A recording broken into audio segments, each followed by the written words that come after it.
Hi, I'm Eric. I filmed my phone and welcome to another video.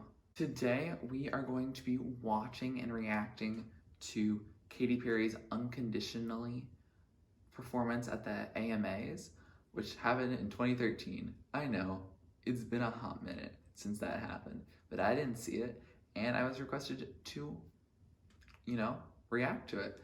So, this was put on my Smile reaction video and I'm definitely a fan of Katy Perry. I definitely like her music that she puts out. And I haven't really listened to a lot of her older albums in a minute. I've listened to them all, I think, but it's been a while. So I did have to refresh in my head, what does Unconditionally sound like? And I do like it. It's definitely not a song I probably would have liked a while ago just because it was really slow and didn't grab my attention as much as some of her other big hits, but still a really fun song, and I could definitely see me growing to like it. And so I want to see what her performance is. I still haven't seen the music video for that if you want me to react to that, but today I'm going to be reacting to her AMA performance in 2013. So yeah, let's get started. Also, I know that from my prior award show, video that I did, that copyright can really come for me on this. So if there is something that seems like it was big important and I didn't include it, it's probably because I had to cut it. Okay, Katy Perry, okay. Oh, this is a great, recording of it. I'm sure it's just from the TV. Oh, seems like using Asian culture. That's so interesting. That is something that's been a lot of Katy Perry's vibe. Oh, shoot. Those were curtains? Are those some dancers there? Looks like a lantern festival of some sort in the background. Oh, those are really big fans. Oh, that artistic background. That takes talent to make that art right there. Oh, those are big fans there. There's a parasol, but then there's a lot of flashing lights. Oh, epilepsy warning. Oh, those flower cutouts look almost like snowflakes. Oh, and now suddenly people are flying in the air. That's just impressive. It's so colorful, and she is singing her heart out. I don't think I've mentioned that yet. Oh, she just disappeared. Okay. Special effects. Okay. So that was the AMA's performance of Unconditionally. I mean, there's a lot there. Wow. First off, I'm going to talk about the talent. There's a lot of talent, not just Katy Perry being talented and singing her heart out on that song that really requires really strong power notes, especially in that chorus. Also the people that were flying on, I don't want to call it a trapeze because they weren't really doing trapeze work, but they have that beam that they're holding on to and doing really cool stuff. And the fan work, beautiful. Everything was just so beautiful. I mean, Katy Perry knows how to put on a show. We knew this, and she really has put on a show here. One thing I'm thinking about is how this performance would really not fly in 2020. Not pandemic reasons, but just respectability reasons.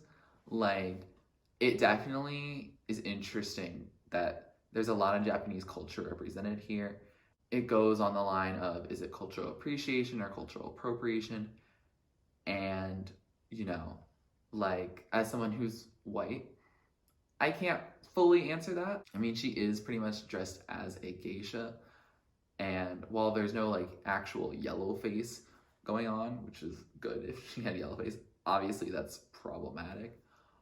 But I don't know if it was done necessarily just in terms of appreciation.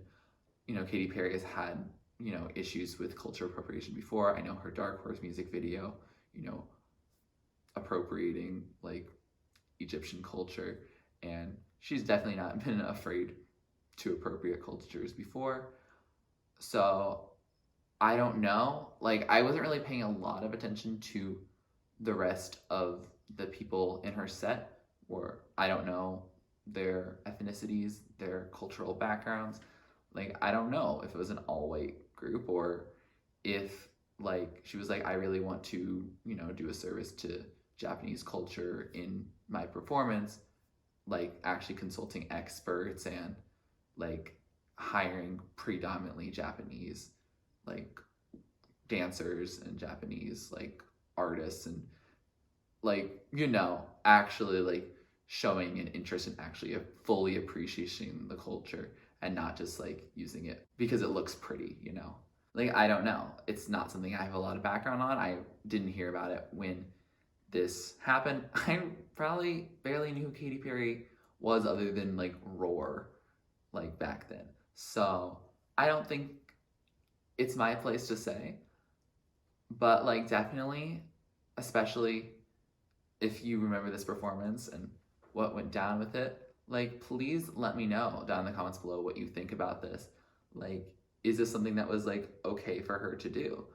Like, my gut says that with everyone clapping, like, it at least was okay at the time, but, like, I also know that, you know, times have changed. We've become much more, I don't want to say enlightened because that sounds like we're over it and that we're woke or whatever, but, like, we've definitely come into this world now, like, actually thinking more critically about these kinds of things. And yeah, I just want to, you know, to address that, you know, this is not Katy Perry's culture. She is white. We know that. And a lot of artists also have appropriated cultures before. Like, we know that. Like, we just need to have a discussion about it and be like, here are things that were good about this, but here's things that we need to address. And I don't think I should center myself in that narrative. So please, especially if you consider yourself a member of that community, please let me know down in the comments below what you thought about this video, this performance, and, like, should she have done this? Like, is this something that she should have avoided? Like, her Super Bowl performance, I'm pretty sure, had very little to do with, like, any, like, culture that wasn't like, oh, there's sharks, there's a beach, like, that kind of thing, and she had other things. You know, white artists don't have to lean into other cultures to have an inspirational and amazing performance. Now, I will say, like, there is a lot of talent on that stage, like, there's a lot of skill there, but, you know, at what cost? Is it exploiting a community?